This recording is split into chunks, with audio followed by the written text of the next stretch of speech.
Анатолий, ты единственный боец из России, который выиграл Магомеда Исмаилова. Здорово! Вот он, Анатолий Токов! Бесподобно! Великолепная победа! Он проиграл только мне.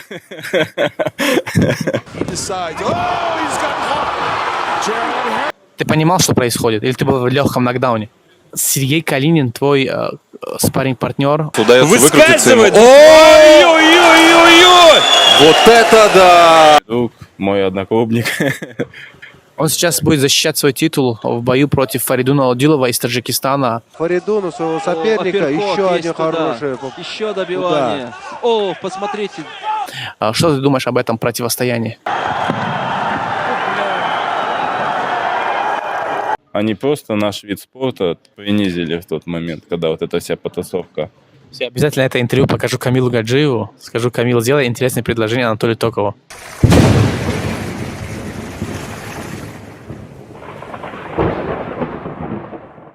Анатолий, приветствуем тебя. Как у тебя дела? Привет, Баха. Все хорошо. На самом деле, давно хотел с тобой записать интервью.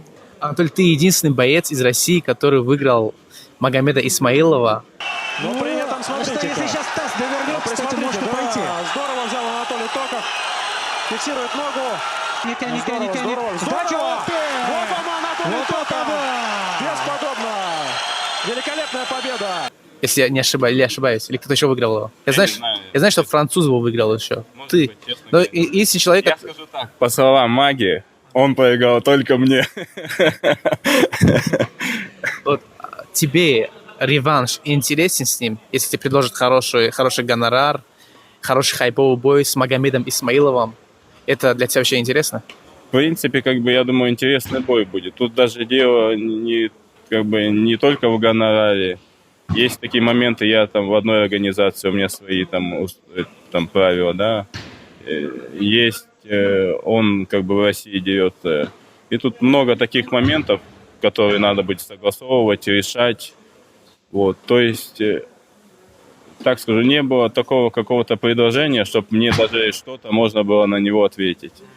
Вот так вот. Поэтому пока что только разговоры. Если там будут реальные предложения какие-то, тогда можно будет и говорить, обсуждать, и договариваться, скажем так. Вот давай поговорим о твоем контракте с Bellator. Что за контракт у тебя? Расскажи о нем немножко. У меня, первый контракт на 3 боя был. Закончился, я подписал второй контракт на 3 боя. Да.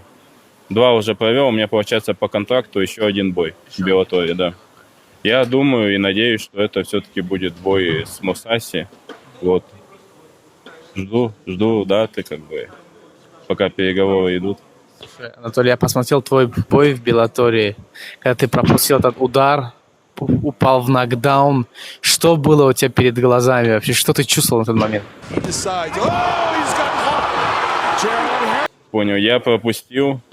Я только понимаю, что меня, в тот момент, как бы, скажем, вижу то, что меня сбоку бьют. Я не могу понять, почему меня бьют сбоку. И я думаю, что надо быстрее вставать, потому что могут остановить бой. А ты вообще контролировал? Ты понимал, что происходит? Или ты был в легком нокдауне? Не, какую-то часть, может быть, я не понял, но когда меня стал он сбоку добивать, я понимал, что меня добивают сбоку, то, что у меня мысли сразу, что нужно встать, потому что если сейчас меня так будут добивать, судья просто остановит бой. И все, я начал закрываться, начал вставать, и все. То есть ты контролировал, ты понимал, что происходит, да? Я не понял, когда я пропустил удар, и я даже не понял, боюсь, что я его пропустил. Я когда сел в угол, Вадим Немков, меня Вадя секундировал, и Рома. И я говорю, пацаны, я пропустил, да. Те волонтерство машут, потерялся. Нет, говорит, все нормально, давай. Как бы так. Ты дрался уже довольно-таки с топовыми бойцами, с Александром Шлеменко, вот, и со многими топовыми бойцами в этой лиге. Когда все-таки у тебя будет бой за титул? Сейчас обещают бой за титул дать. Сейчас как бы тут немного с визами проблема у нас в стране. Как бы, организация Bellator как бы вроде как за, чтобы провести этот бой, и я тоже жду. Вот сейчас только, как я думаю, все решится с визами, я думаю, сразу будет известна дата. А у тебя пока визы нет, да, в Америке? Виза закончилась у меня. Я знаю, слышал, что Bellator планирует зайти в российский рынок в этом году. Ты слышал что-нибудь про это? Ну, как, слухи есть, слышал, да, но никакой конкретики как бы нету. Я только за, то есть по мне будет намного интереснее и легче, скажем так, выступать дома в России, нежели там лететь туда. Как бы. Тут мне больше будет интересней. Да, я тоже так думаю, что если Bellator зайдет в российский рынок, и ты там будешь драться за титул, и ребята тоже будут защищать свои титулы, да, будет вообще огонь, мне кажется, да. У меня вопрос такой возникает. Федор Емельяненко, он же капитан вашей команды, главный человек. Вот где он сейчас? Почему его не было сегодня на тренировке? Ну, Федор, он живет в Москве, когда кто-то из команды готовится, когда сам Федор готовится. Обычно у нас сборы вместе, либо в Старом Осколе, либо еще где-то. А так, когда из ребят никто не готовится, Федор приезжает, там, когда есть время, приезжает, тренируется с нами, ну, проводит нам сборы сам. Вот.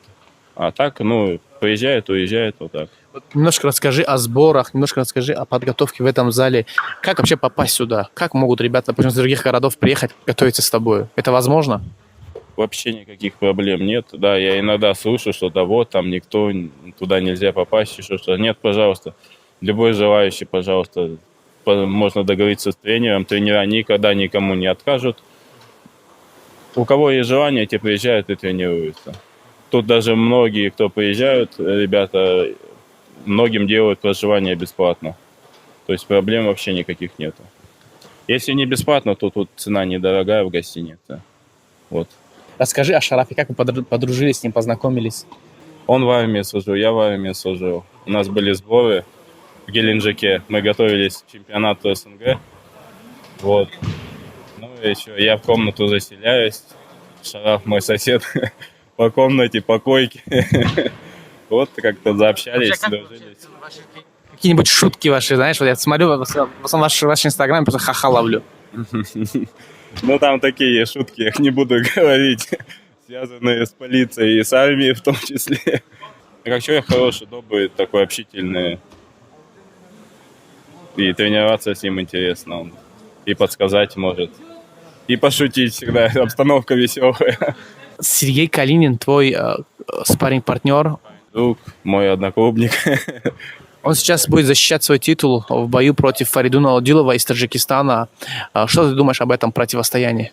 Я, соперника у Сереги не знаю, не видел, но много слышал про него. Говорят, сильный боец, хороший. То, что Сереге надо готовиться. Вот, и Серега будет не защищать. Сейчас организация поменялась, название, по-моему. Ну, честно говоря, Фаридуна я не видел, не смотрел. Я даже свой, если взять, там, мне говорят, средний вес UFC. Я говорю, кто такие, я не знаю. А кого ты знаешь в среднем весе из России? Знаешь Минеева? Минеева знаю. Исмаилова? Ну, конечно же. Минеев, Исмаилов, Магомедов, их сейчас все знают. Что ты думаешь о противостоянии Исмаилова-Минеева? Тебе это вообще бой интересен? Ты бы хотел это посмотреть?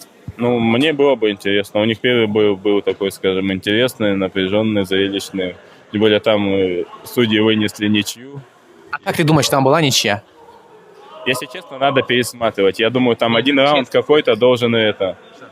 Я пару раз смотрел, но я не вникал. Я вот уже подзабыл даже. Кому-то я все равно предпочтение отдавал, не помню. Но можно пересмотреть этот бой. И я думаю, 3-2 в чью-то пользу, я не помню. Можно было. Один раунд какой-то, надо просто очки посчитать. Вот, и кому-то можно было дать. Но, в принципе, я думаю, можно было и ничью дать. Ну, уже так просто. Да, ничью дали. То, что происходит между Исмаилом и Минеевым внутри клетки, вот эта грязь, вот массовки, вот это все. Как ты думаешь, это здоровый трэш-ток или это не то? И вот последняя ситуация, то, что была на турнире, была очень, нездоровая обстановка, неприятная. Это, скажем так, они просто наш вид спорта принизили в тот момент, когда вот эта вся потасовка. Но это некрасиво, как бы. Нельзя себя так вести, я думаю. Что бы ты хотел посоветовать этим ребятам, Минееву и Исмаилову? Что бы ты посоветовал? Я скажу так, что им советовать? Они взрослые люди, они знают, что делать, сами должны сделать выводы, подумать, пересмотреть, может быть, эту ситуацию со стороны и сделать выводы. Вопрос возникает такой, что если тебе предложат бой в какой-нибудь из лиг России, допустим, да, там не имеет значения с Минеевым или с Магомедом Исмаиловым, ты сможешь на один бой, допустим, да, там прийти и подраться? Это тебе вообще интересно будет? Насколько я знаю, Федор Емельяненко может тебя организовать это. Вот именно, я посоветуюсь с командой, какое будет предложение. То есть, в принципе, мне интересно, да, но если там все условия надо будет обговорить, и там уже будет понятно, будет мне интересно или нет. А так, в принципе, я готов к диалогу, к разговору, если будут предложения, почему нет. Я обязательно это интервью покажу Камилу Гаджиеву. Скажу: Камил, сделай интересное предложение Анатолию Токову. Последний вопрос задам. Скажи, пожалуйста, ты как вообще пришел в ММА? Как твои родители к этому относятся, что ты дерешься? Как твоя супруга вообще относится к этому? То, что ты занимаешься этим видом спорта? Ну, сейчас как бы все хорошо. Поначалу были моменты, да, когда и родители говорили, там, и бабушки, что как бы травмы, это все потом скажется. Вот, но я думаю, это все родители как бы так говорят. Но сейчас мама, допустим, ну, бои смотрит, она всегда говорит: я не буду смотреть, а потом мне расскажет, что мама смотрит со слезами на глазах, но смотрит. Вот, переживает, да, всегда в прямом эфире дома смотрит.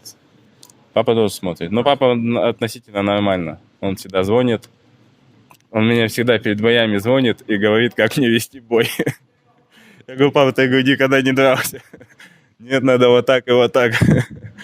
Вот. Ну, жена как бы тоже нормально так. Но переживает, но... Она уже смирилась, скажем так. Да. Вопрос возникает. Скажи, пожалуйста, что бы ты посоветовал российской молодежи? Ну, в первую очередь, если по спорту, да, надо заниматься спортом. Это и формирует характер, и для здоровья. Вот. И когда человек сильный, он как бы в себе уверен, он знает, что он может, он никогда ничего такого, скажем так, плохого не сделает. Но в основном спортсмены все хорошие. После того, как ты, то есть, уйдешь в пенсию, да, вот именно в ММА, чем ты будешь заниматься? Тоже в политику пойдешь? Вот раньше думал, что никогда не буду работать тренером. Никогда. То есть, а сейчас уже возраст такой приходит, что иногда задумываешься, на молодежь смотришь, уже интересно, думаешь, что-то подсказать. То есть, я думаю, с возрастом, возможно, что я все-таки буду заходить в зал, какие-то, может, тренировки проводить, там, ребятам помогать. Вот это, скорее всего, да. Насчет политики, как бы, пока не могу ответить. То есть, есть мысли, возможно, да. Почему нет? Спасибо большое тебе за это интервью. Желаем тебе удачи. И с нетерпением ждем тебя в октагоне. Беллатор, вообще в октагоне ждем тебя. Спасибо тебе.